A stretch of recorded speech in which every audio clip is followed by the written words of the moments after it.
Chapter 21. An Air Scout for Zodanga. As I proceeded on my journey toward Zodanga, many strange and interesting sights arrested my attention, and at the several farmhouses where I stopped, I learned a number of new and instructive things concerning the methods and manners of Barsoom. The water which supplies the farms of Mars is collected in immense underground reservoirs at either pole from the melting ice caps, and pumped through long conduits to the various populated centers. Along either side of these conduits, and extending their entire length, lie the cultivated districts. These are divided into tracts of about the same size, each tract being under the supervision of one or more government officers. Instead of flooding the surface of the fields, and thus wasting immense quantities of water by evaporation, the precious liquid is carried underground through a vast network of small pipes directly to the roots of the vegetation. The crops upon Mars are always uniform, for there are no droughts, no rains, no high winds, and no insects or destroying birds. On this trip I tasted the first meat I had eaten since leaving Earth, large juicy steaks and chops from the well-fed domestic animals of the farms. I also enjoyed luscious fruits and vegetables, but not a single article of food which was exactly similar to anything on Earth. Every plant and flower and vegetable and animal has been so refined by ages of careful, scientific cultivation and breeding that the like of them on Earth dwindled into pale, gray, characterless nothingness by comparison. At a second stop, I met some highly cultivated people of the noble class, and while in conversation we chanced to speak of helium. One of the older men had been there on a diplomatic mission several years before, and spoke with regret of the conditions which seemed destined ever to keep those two countries at war. "Helium," he said, "rightly boasts the most beautiful women of Barsoom, and of all her treasures, the wondrous daughter of Mor's Kajak, Dejah Thoris, is the most exquisite flower. Why," he added, "the people really worship the ground she walks upon, and since her loss on that ill-starred expedition all Helium has been draped in mourning. That our ruler should have attacked the disabled fleet as it was returning to Helium was but another of his awful blunders, which I fear will sooner or later compel Zodanga to elevate a wiser man to his place. Even now, though our victorious armies are surrounding Helium, the people of Zodanga are voicing their displeasure, for the war is not a popular one, since it is not based on right or justice. Our forces took advantage of the absence of the principal fleet of Helium on their search for the princess, and so we have been able easily to reduce the city to a sorry plight. It is said she will fall within the next few passages of the further moon." "And what, think you, may have been the fate of the Princess Dejah Thoris?" I asked, as casually as possible. "She is dead," he answered. "This much was learned from a green warrior recently captured by our forces in the south. She escaped from the hordes of Thark with a strange creature of another world, only to fall into the hands of the Warhoons. There thoats were found wandering upon the sea bottom, and evidences of a bloody conflict were discovered nearby." While this information was in no way reassuring, neither was it at all conclusive proof of the death of Dejah Thoris, and so I determined to make every effort possible to reach Helium as quickly as I could, and carry to Tardos Mors such news of his granddaughter's possible whereabouts as lay in my power. 10 days after leaving the three Ptor brothers, I arrived at Zodanga. From the moment that I had come in contact with the red inhabitants of Mars, I had noticed that Woola drew a great amount of unwelcome attention to me, since the huge brute belonged to a species which is never domesticated by the red men. Were one to stroll down Broadway with a Numidian lion at his heels, the effect would be somewhat similar to that which I should have produced had I entered Zodanga with Woola. The very thought of parting with the faithful fellow caused me so great regret and genuine sorrow that I put it off until just before we arrived at the city's gates. But then, finally, it became imperative that we separate. Had nothing further than my own safety or pleasure been at stake, no argument could have prevailed upon me to turn away the one creature upon Barsoom that had never failed in a demonstration of affection and loyalty.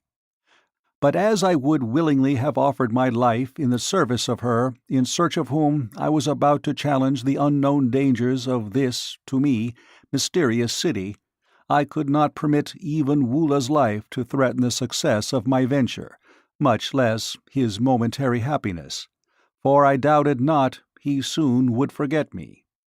And so I bade the poor beast an affectionate farewell, promising him, however, that if I came through my adventure in safety, that in some way I should find the means to search him out. He seemed to understand me fully, and when I pointed back in the direction of Thark, he turned sorrowfully away, nor could I bear to watch him go, but resolutely set my face toward Zodanga, and with a touch of heartsickness approached her frowning walls. The letter I bore from them gained me immediate entrance to the vast walled city. It was still very early in the morning, and the streets were practically deserted. The residences, raised high upon their metal columns, resembled huge rookeries, while the uprights themselves presented the appearance of steel tree trunks. The shops, as a rule, were not raised from the ground, nor were the doors bolted or barred, since thievery is practically unknown upon Barsoom. Assassination is the ever-present fear of all Barsoomians, and for this reason alone their homes are raised high above the ground at night, or in times of danger. The Pator brothers had given me explicit directions for reaching the point of the city where I could find living accommodations and be near the offices of the government agents to whom they had given me letters. My way led to the central square, or plaza, which is a characteristic of all Martian cities. The Plaza of Zodanga covers a square mile, and is bounded by the palaces of the Jeddak, the Jeds, and other members of the royalty and nobility of Zodanga, as well as by the principal public buildings, cafes, and shops. As I was crossing the great square, lost in wonder and admiration of the magnificent architecture and the gorgeous scarlet vegetation which carpeted the broad lawns, I discovered a red Martian walking briskly toward me from one of the avenues. He paid not the slightest attention to me, but as he came abreast I recognized him, and, turning, I placed my hand upon his shoulder, calling out, "Keor, Kantos Kan." Like lightning he wheeled, and before I could so much as lower my hand, the point of his longsword was at my breast. "Who are you?" he growled, and then, as a backward leap carried me 50 feet from the sword, he dropped the point to the ground and exclaimed, laughing, "I do not need a better reply. There is but one man upon all Barsoom who can bounce about like a rubber ball. By the mother of the further moon, John Carter, how came you here, and have you become a Darseen that you can change your color at will?" "You gave me a bad half-minute, my friend," he continued, after I had briefly outlined my adventures since parting with him in the arena at Warhoon. "Were my name and city known to the Zodangans, I would shortly be sitting on the banks of the lost Sea of Chorus with my revered and departed ancestors. I am here in the interest of Tardos Mors, Jeddak of Helium, to discover the whereabouts of Dejah Thoris, our princess. Zab Than, prince of Zodanga, has her hidden in the city and has fallen madly in love with her. His father, Than Kosis, Jeddak of Zodanga, has made her voluntary marriage to his son the price of peace between our countries. But Tardos Mors will not accede to the demands, and has sent word that he and his people would rather look upon the dead face of their princess than see her wed to any than her own choice, and that personally he would prefer being engulfed in the ashes of a lost and burning helium to joining the metal of his house with that of Thancosis. His reply was the deadliest affront he could have put upon Thancosis and the Zodangans, but his people love him the more for it, and his strength in helium is greater today than ever. "I have been here 3 days," continued Kantos Kan, "but I have not yet found where Dejah Thoris is imprisoned. Today I joined the Zodangan Navy as an air scout, and I hope in this way to win the confidence of Sab Than, the prince, who is commander of this division of the Navy, and thus learn the whereabouts of Dejah Thoris. I am glad that you are here, John Carter, for I know your loyalty to my princess, and the two of us working together should be able to accomplish much." The plaza was now commencing to fill with people going and coming upon the daily activities of their duties. The shops were opening and the cafes filling with early morning patrons. Kantos Kan led me to one of these gorgeous eating places, where we were served entirely by mechanical apparatus. No hand touched the food from the time it entered the building in its raw state until it emerged hot and delicious upon the tables before the guests, in response to the touching of tiny buttons to indicate their desires. After our meal, Kantos Kan took me with him to the headquarters of the Air Scout Squadron, and introducing me to his superior, asked that I be enrolled as a member of the Corps. In accordance with custom, an examination was necessary, but Kantos Kan had told me to have no fear on this score, as he would attend to that part of the matter.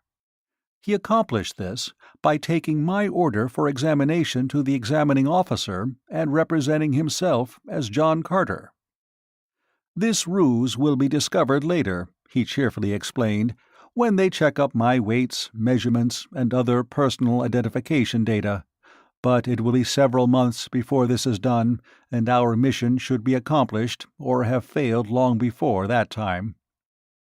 The next few days were spent by Kantos Kan in teaching me the intricacies of flying and of repairing the dainty little contrivances which the Martians use for this purpose. The body of the one-man aircraft is about 16 feet long, 2 feet wide, and 3 inches thick, tapering to a point at each end. The driver sits on top of this plane, upon a seat constructed over the small, noiseless radium engine which propels it. The medium of buoyancy is contained within the thin metal walls of the body, and consists of the 8th Barsoomian ray, or ray of propulsion, as it may be termed in view of its properties.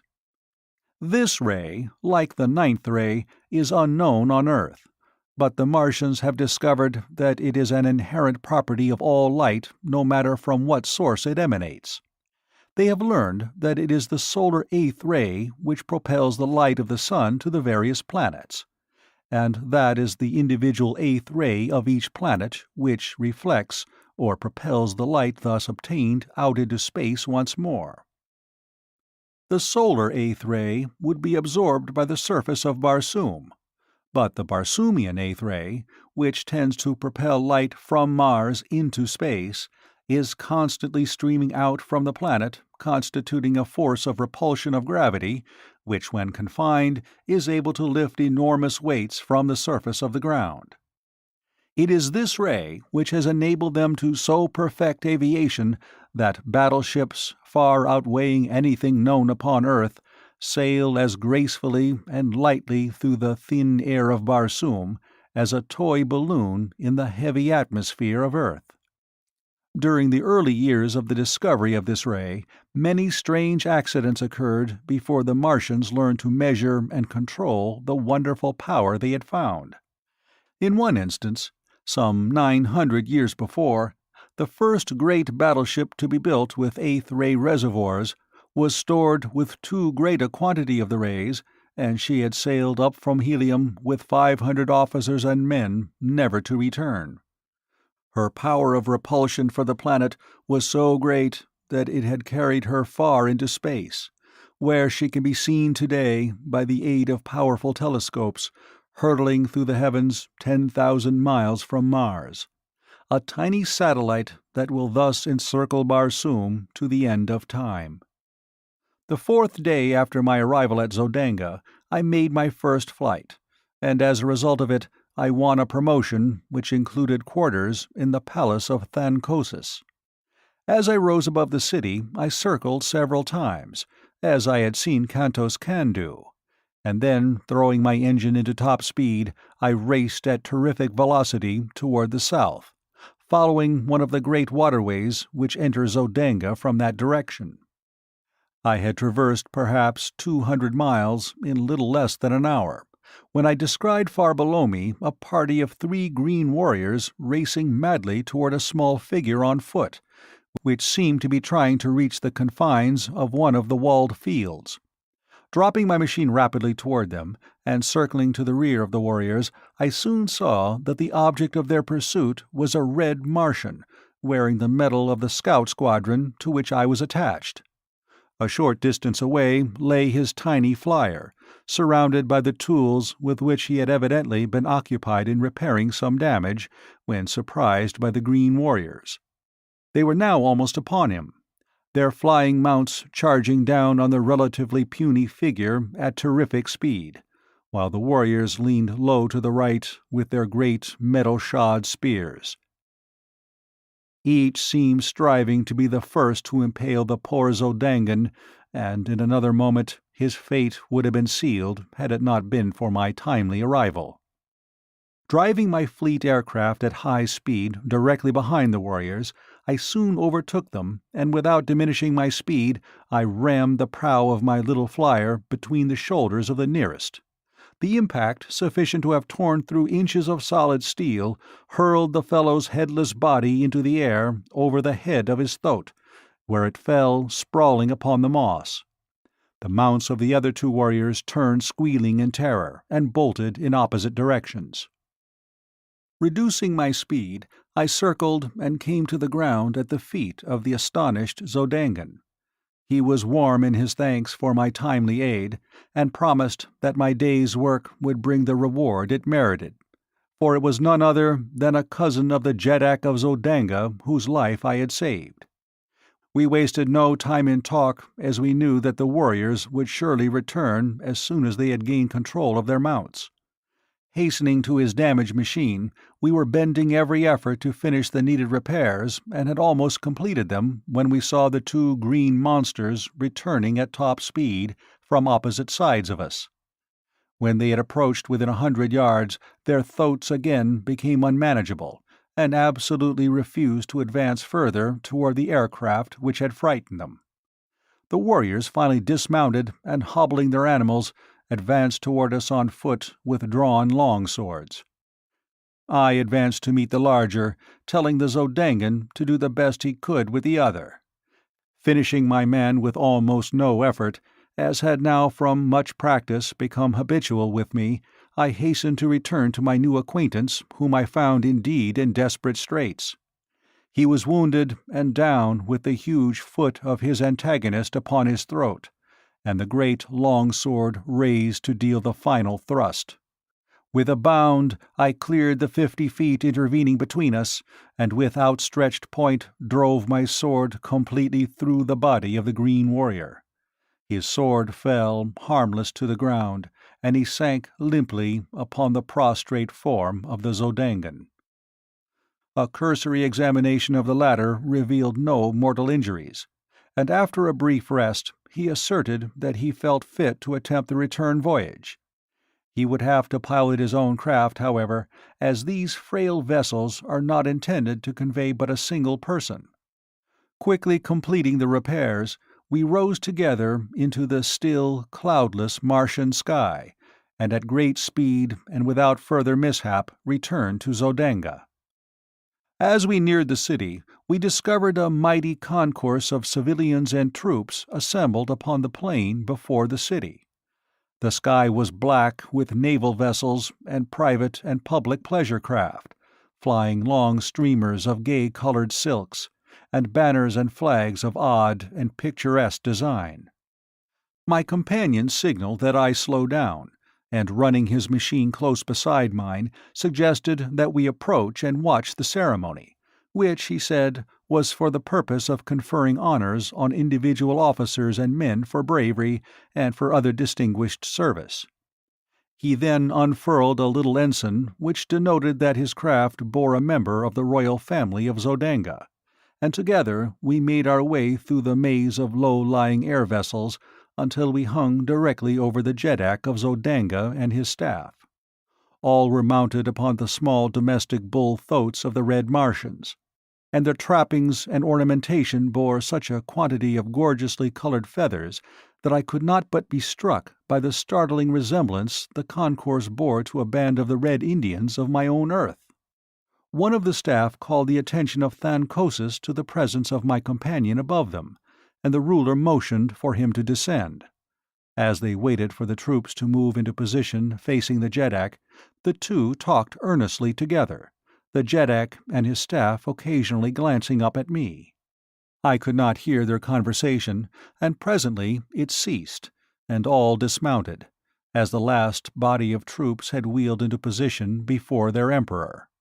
A member of the staff advanced toward the troops, and calling the name of a soldier commanded him to advance. The officer then recited the nature of the heroic act which had won the approval of the jeddak, and the latter advanced and placed a metal ornament upon the left arm of the lucky man. 10 men had been so decorated when the aide called out, "John Carter, Air Scout." Never in my life had I been so surprised, but the habit of military discipline is strong within me, and I dropped my little machine lightly to the ground and advanced on foot as I had seen the others do. As I halted before the officer, he addressed me in a voice audible to the entire assemblage of troops and spectators. "In recognition, John Carter," he said, "of your remarkable courage and skill in defending the person of the cousin of the jeddak Thancosis, and, single-handed, vanquishing 3 green warriors, it is the pleasure of our jeddak to confer on you the mark of his esteem." Thancosis then advanced toward me, and placing an ornament upon me, said, "My cousin has narrated the details of your wonderful achievement, which seems little short of miraculous, and if you can so well defend a cousin of the jeddak, how much better could you defend the person of the jeddak himself? You are therefore appointed a Padwar of the Guards, and will be quartered in my palace hereafter." I thanked him, and at his direction joined the members of his staff. After the ceremony, I returned my machine to its quarters on the roof of the barracks of the Air Scout Squadron, and with an orderly from the palace to guide me, I reported to the officer in charge of the palace. Chapter 22. I Find Deja. The major domo to whom I reported had been given instructions to station me near the person of the jeddak, who, in time of war, is always in great danger of assassination, as the rule that all is fair in war seems to constitute the entire ethics of Martian conflict. He therefore escorted me immediately to the apartment in which Thancosis then was. The ruler was engaged in conversation with his son, Sab Than, and several courtiers of his household, and did not perceive my entrance. The walls of the apartment were completely hung with splendid tapestries which hid any windows or doors which may have pierced them. The room was lighted by imprisoned rays of sunshine held between the ceiling proper and what appeared to be a ground-glass false ceiling a few inches below. My guide drew aside one of the tapestries, disclosing a passage which encircled the room, between the hangings and the walls of the chamber. Within this passage I was to remain, he said, so long as Thancosis was in the apartment. When he left, I was to follow. My only duty was to guard the ruler and keep out of sight as much as possible.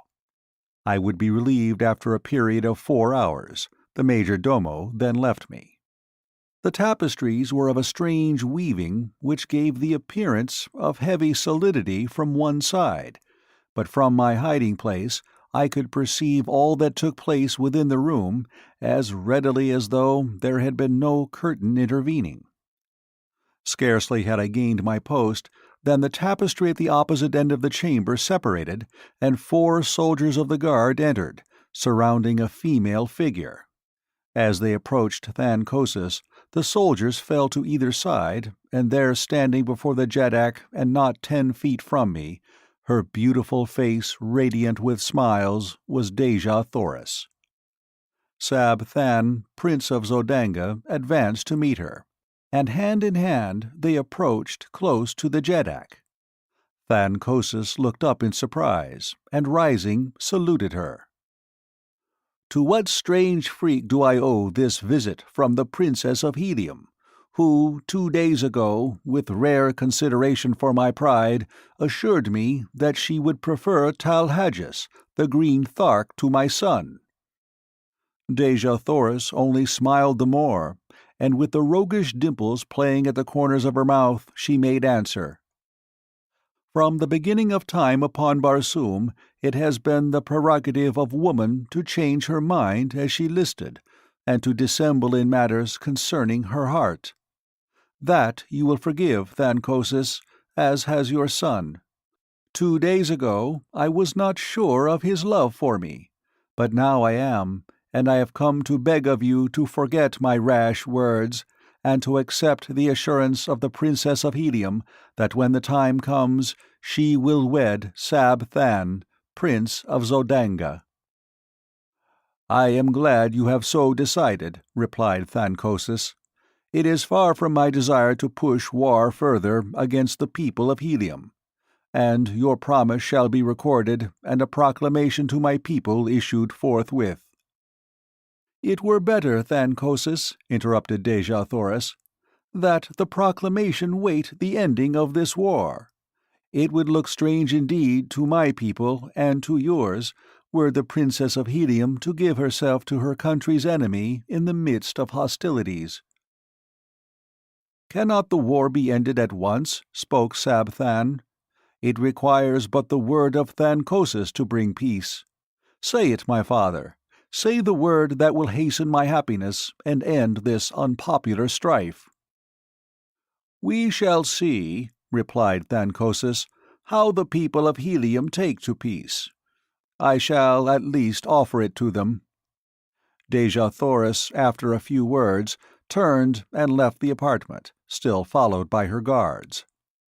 Thus was the edifice of my brief dream of happiness dashed, broken to the ground of reality.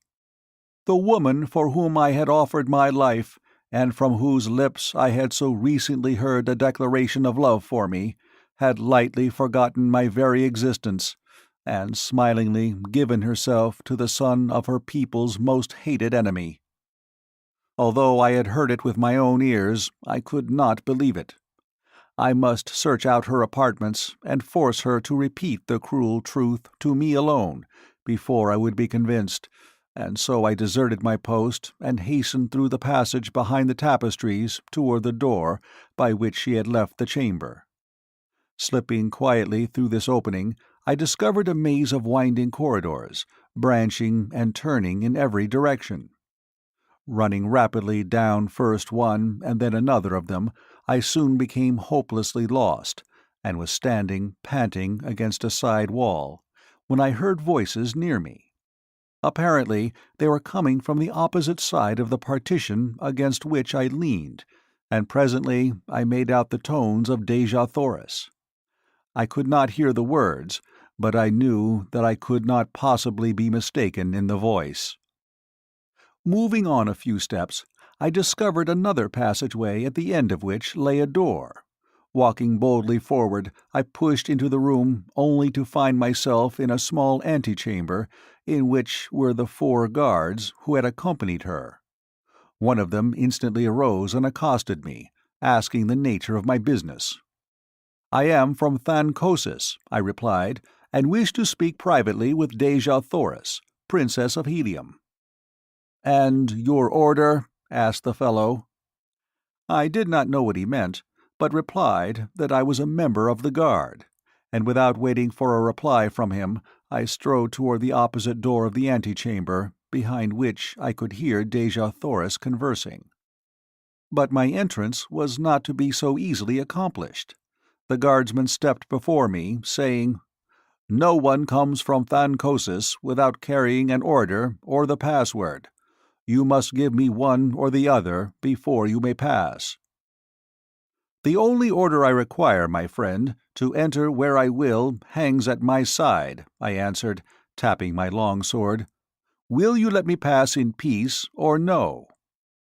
For reply, he whipped out his own sword, calling to the others to join him, and thus the four stood with drawn weapons, barring my further progress. "You are not here by the order of Thancosis," cried the one who had first addressed me, "and not only shall you not enter the apartments of the Princess of Helium, but you shall go back to Thancosis under guard to explain this unwarranted temerity. Throw down your sword. You cannot hope to overcome four of us," he added with a grim smile. My reply was a quick thrust, which left me but 3 antagonists, and I can assure you that they were worthy of my mettle.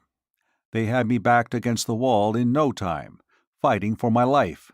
Slowly, I worked my way to a corner of the room where I could force them to come at me only one at a time, and thus we fought upward of 20 minutes, the clanging of steel on steel producing a veritable bedlam in the little room. The noise had brought Dejah Thoris to the door of her apartment, and there she stood throughout the conflict with Sola at her back, peering over her shoulder. Her face was set and emotionless, and I knew that she did not recognize me, nor did Sola. Finally, a lucky cut brought down a second guardsman, and then, with only 2 opposing me, I changed my tactics and rushed them down after the fashion of my fighting that had won me many a victory. The third fell within 10 seconds after the second, and the last lay dead upon the bloody floor a few moments later. They were brave men and noble fighters, and it grieved me that I had been forced to kill them. But I would have willingly depopulated all Barsoom could I have reached the side of my Dejah Thoris in no other way. Sheathing my bloody blade, I advanced toward my Martian princess, who stood mutely gazing at me with no sign of recognition. "Who are you, Zodangan?" she whispered. "Another enemy to harass me in my misery?" "I am a friend," I answered. "A once cherished friend." "No friend of Helium's princess wears that metal," she replied. "And yet the voice, I have heard it before. It is not, it cannot be. No, for he is dead." "It is, though, my princess, none other than John Carter," I said. "Do you not recognize, even through paint and strange metal, the heart of your chieftain?" As I came close to her, she swayed toward me with outstretched hands, but as I reached to take her in my arms, she drew back with a shudder and a little moan of misery. "Too late, too late," she grieved. "Oh, my chieftain that was, and whom I thought dead, had you but returned one little hour before, but now it is too late, too late." "What do you mean, Dejah Thoris?" I cried. "That you would not have promised yourself to the Zodangan prince had you known that I lived?" "Think you, John Carter, that I would give my heart to you yesterday and today to another? I thought that it lay buried with your ashes in the pits of Warhoon, and so today I have promised my body to another to save my people from the curse of a victorious Zodangan army." "But I am not dead, my princess. I have come to claim you, and all Zodanga cannot prevent it." "It is too late, John Carter. My promise is given, and on Barsoom that is final. The ceremonies which follow later are but meaningless formalities. They make the fact of marriage no more certain than does the funeral cortege of a Jeddak again place the seal of death upon him. I am as good as married, John Carter. No longer may you call me your princess. No longer are you my chieftain." "I know but little of your customs here upon Barsoom, Dejah Thoris, but I do know that I love you. And if you meant the last words you spoke to me that day, as the hordes of Warhoon were charging down upon us, no other man shall ever claim you as his bride. You meant them then, my princess, and you mean them still. Say that it is true." "I meant them, John Carter," she whispered. "I cannot repeat them now, for I have given myself to another. Ah, if you had only known our ways, my friend," she continued, half to herself. The promise would have been yours long months ago, and you could have claimed me before all others. It might have meant the fall of Helium, but I would have given my empire for my Tharkian chief." Then aloud she said, "Do you remember the night when you offended me? You called me your princess without having asked my hand of me, and then you boasted that you had fought for me. You did not know, and I should not have been offended. I see that now. But there was no one to tell you what I could not, that upon Barsoom there are two kinds of women in the cities of the Red Men. The one they fight for, that they may ask them in marriage. The other kind they fight for also, but never ask their hands. When a man has won a woman he may address her as his princess, or in any of the several terms which signify possession. You had fought for me, but had never asked me in marriage, and so when you called me your princess, you see," she faltered, "I was hurt. But even then, John Carter, I did not repulse you as I should have done, until you made it doubly worse by taunting me with having won me through combat." "I do not need to ask your forgiveness now, Dejah Thoris," I cried. "You must know that my fault was of ignorance of your Barsoomian customs. What I failed to do, through implicit belief that my petition would be presumptuous and unwelcome, I do now, Dejah Thoris. I ask you to be my wife, and by all the Virginian fighting blood that flows in my veins, you shall be."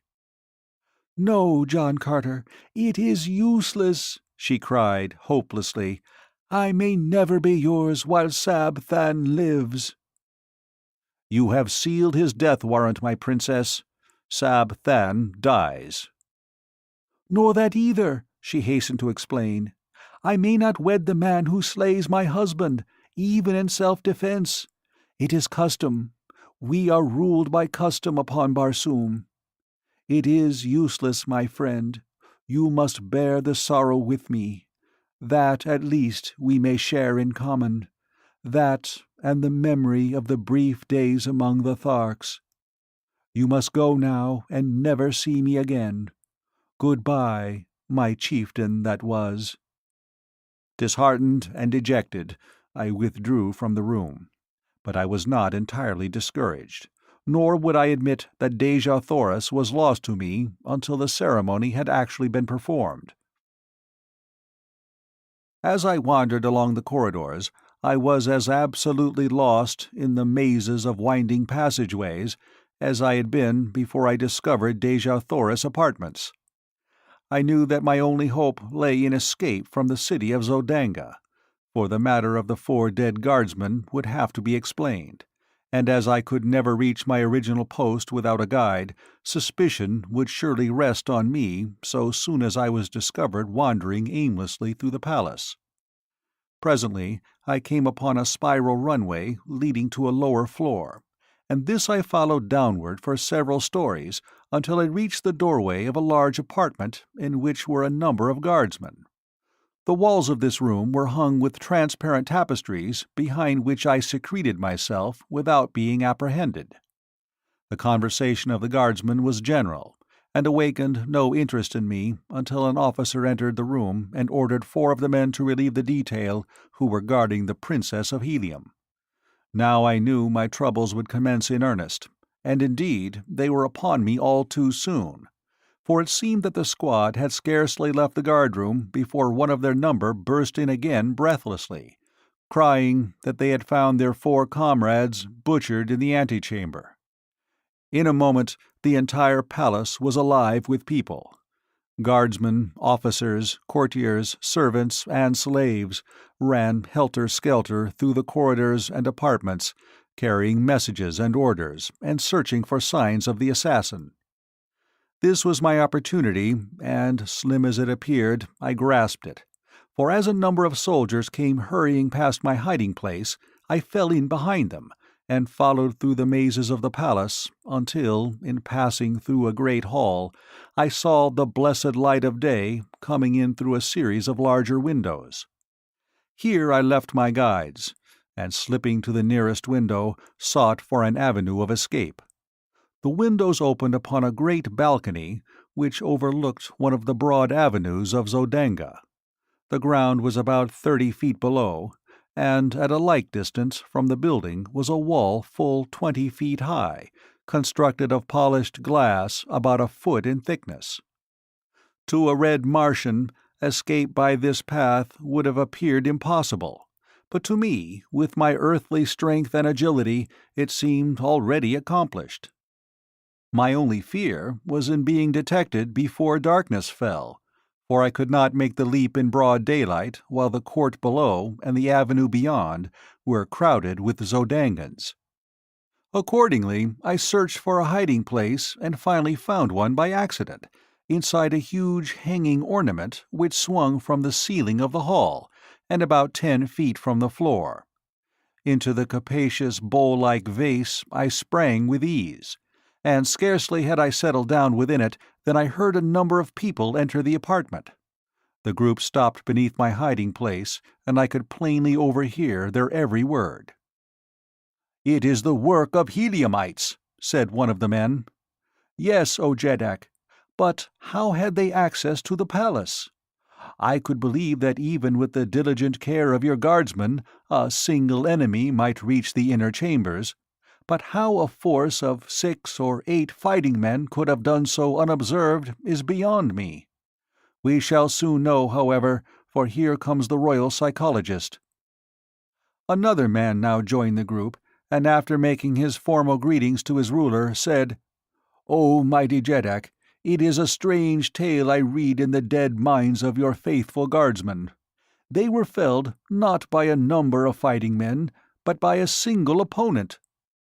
He paused to let the full weight of this announcement impress his hearers, and that his statement was scarcely credited was evidenced by the impatient exclamation of incredulity which escaped the lips of Thancosis.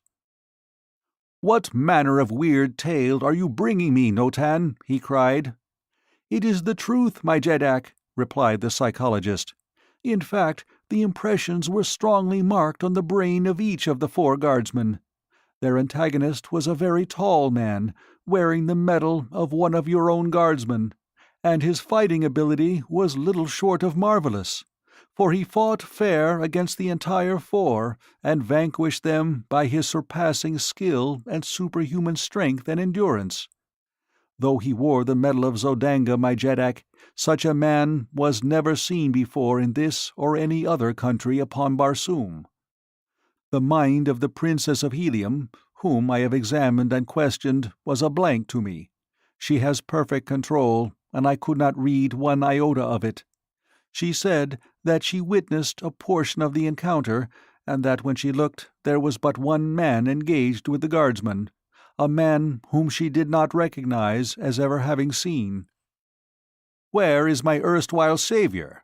spoke another of the party, and I recognized the voice of the cousin of Thancosis, whom I had rescued from the Green Warriors. "By the medal of my first ancestor," he went on, "but the description fits him to perfection, especially as to his fighting ability." "Where is this man?" cried Thancosis. "Have him brought to me at once. What know you of him, cousin? It seems strange to me now that I think upon it, that there should have been such a fighting man in Zodanga, of whose name even we were ignorant before today. And his name, too, John Carter. Who ever heard of such a name upon Barsoom?" Word was soon brought that I was nowhere to be found, either in the palace or at my former quarters in the barracks of the Air Scout Squadron. Kantos Kan they had found and questioned, but he knew nothing of my whereabouts, and as to my past, he told them he knew as little, since he had but recently met me during our captivity among the Warhoons. "Keep your eyes on this other one," commanded Thancosis. "He also is a stranger, and likely as not they both hail from Helium, and where one is, we shall, sooner or later, find the other. Quadruple the air patrol, and let every man who leaves the city by air or ground be subjected to the closest scrutiny." Another messenger now entered with word that I was still within the palace walls. The likeness of every person who has entered or left the palace grounds today has been carefully examined," concluded the fellow, "and not one approaches the likeness of this new Padwar of the Guards, other than that which was recorded of him at the time he entered."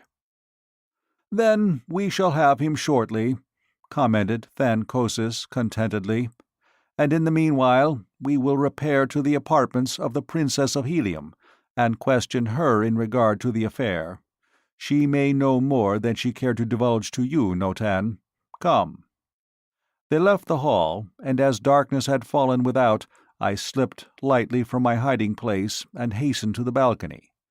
Few were in sight, and choosing a moment when none seemed near, I sprang quickly to the top of the glass wall, and from there to the avenue beyond the palace grounds. End of Chapter 22. Chapter 21. An Air Scout for Zodenga.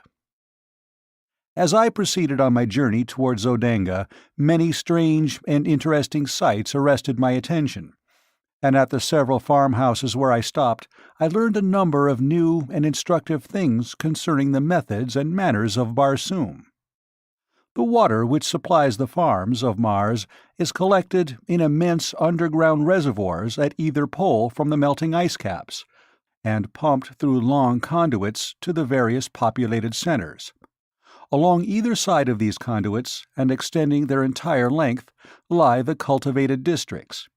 These are divided into tracts of about the same size, each tract being under the supervision of one or more government officers.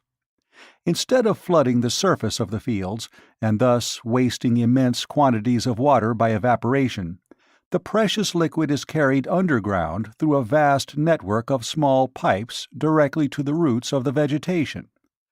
The crops upon Mars are always uniform, for there are no droughts, no rains, no high winds, and no insects or destroying birds. On this trip I tasted the first meat I had eaten since leaving Earth, large juicy steaks and chops from the well-fed domestic animals of the farms. I also enjoyed luscious fruits and vegetables, but not such as never domesticated by the red men. Were one to stroll down Broadway with a Numidian lion at his heels, the effect would be somewhat similar to that which I should have produced had I entered Zodenga with Woola. The very thought of parting with the faithful fellow caused me so great regret and genuine sorrow that I put it off until just before we arrived at the city's gates. But then, finally, it became imperative that we separate. Had nothing further than my own safety or pleasure been at stake, no argument could have prevailed upon me to turn away the one creature upon Barsoom that had never failed in a demonstration of affection and loyalty. But as I would willingly have offered my life in the service of her in search of whom I was about to challenge the unknown dangers of this, to me, mysterious city, I could not permit even Woola's life to threaten the success of my venture, much less his momentary happiness, for I doubted not he soon would forget me. And so I bade the poor beast an affectionate farewell, promising him, however, that if I came through my adventure in safety, that in some way I should find the means to search him out. He seemed to understand me fully, and when I pointed back in the direction of Thark, he turned sorrowfully away, nor could I bear to watch him go, but resolutely set my face towards Zodenga, since it is not based on right or justice. Our forces took advantage of the absence of the principal fleet of Helium on their search for the princess, and so we have been able easily to reduce the city to a sorry plight. It is said she will fall within the next few passages of the further moon. And what, think you, may have been the fate of the Princess Dejah Thoris? I asked, as casually as possible. She is dead, he answered. This much was learned from a green warrior recently captured by our forces in the south. She escaped from the hordes of Thark with a strange creature of another world, only to fall into the hands of the Warhoons. Their thoats were found wandering upon the sea bottom, and evidences of a bloody conflict were discovered nearby. While this information was in no way reassuring, neither was it at all conclusive proof of the death of Dejah Thoris, and so I determined to make every effort possible to reach Helium as quickly as I could, and carry to Tardos Mors such news of his granddaughter's possible whereabouts as lay in my power. 10 days after leaving the three Ptor brothers, I arrived at Zodanga. From the moment that I had come in contact with the red inhabitants of Mars, I had noticed that Woola drew a great amount of unwelcome attention to me, since the huge brute belonged to a species which, and with a touch of heartsickness, approached her frowning walls. The letter I bore from them gained me immediate entrance to the vast walled city. It was still very early in the morning, and the streets were practically deserted. The residences, raised high upon their metal columns, resembled huge rookeries, while the uprights themselves presented the appearance of steel tree trunks. The shops, as a rule, were not raised from the ground, nor were the doors bolted or barred, since thievery is practically unknown upon Barsoom. Assassination is the ever-present fear of all Barsoomians, and for this reason alone their homes are raised high above the ground at night, or in times of danger. The Ptor brothers had given me explicit directions for reaching the point of the city where I could find living accommodations and be near the offices of the government agents to whom they had given me letters. My way led to the central square, or plaza, which is a characteristic of all Martian cities. The Plaza of Zodanga covers a square mile, and is bounded by the palaces of the Jeddak, the Jeds, and other members of the royalty and nobility of Zodanga, as well as by the principal public buildings, cafes, and shops. As I was crossing the great square, lost in wonder and admiration of the magnificent architecture and the gorgeous single article of food which was exactly similar to anything on earth.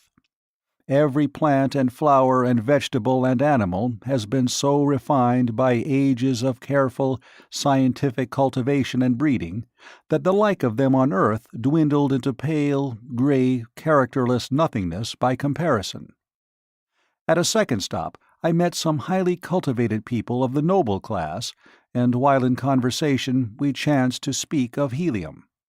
One of the older men had been there on a diplomatic mission several years before, and spoke with regret of the conditions which seemed destined ever to keep those two countries at war.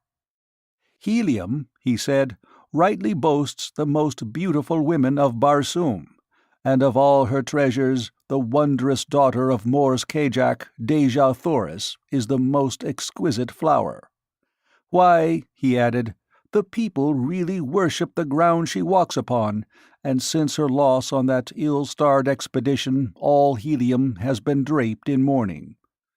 That our ruler should have attacked the disabled fleet as it was returning to Helium was but another of his awful blunders, which I fear will sooner or later compel Zodanga to elevate a wiser man to his place.